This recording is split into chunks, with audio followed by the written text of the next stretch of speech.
وزیر اعظم شہباز شریف نے اسی ماہ IMF سے معاہدہ طے ہونے کی امید ظاہر کر دی. کہا کہ انتہائی مشکل حالات میں حکومت ملی، پھر آسمانی آفت آئی اور پاکستان تباہی کا شکار ہو گیا. سفر مشکل ضرور ہے، ناممکن نہیں. مشکل حالات سے جلد نکلیں گے.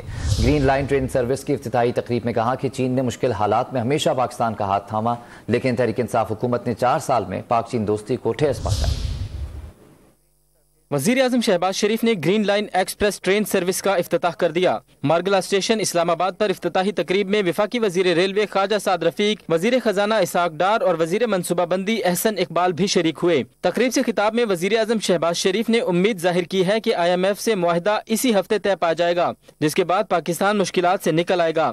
شکوہ کیا کہ گزشتہ 4 سالوں میں دیگر بے شمار منصوبوں کی طرح ML1 منصوبے کو بھی بلا وجہ التوا کا شکار رکھا گیا اور چینی کمپنی پر کرپشن کے بے بنیاد الزامات لگائے گئے. بے بنیاد کرپشن کے جو الزامات لگائے گئے چینی کمپنیوں پر، اس سے میں سمجھتا ہوں کہ نہ صرف چینی حکومت بلکہ چینی عوام کے دلوں کو بہت ضرف پہنچا، بہت تکلیف ہوئی.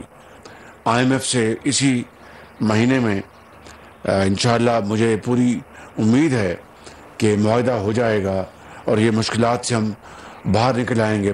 Green line train wi fi, infotainment اور تازہ کھانے سمیت جدید سہولیات سے آراستہ ہے، جو کہ اسلام آباد سے کراچی سروس مہیا کرے گی. سفر کا دورانیہ 22 گھنٹے مقرر کیا گیا ہے. ٹرین اسلام آباد مارگلہ اسٹیشن سے براستہ راولپنڈی، چکلالہ، لاہور، خانیوال، بہاولپور، روہڑی، حیدرآباد اور drag road railway station Karachi پہنچے گی.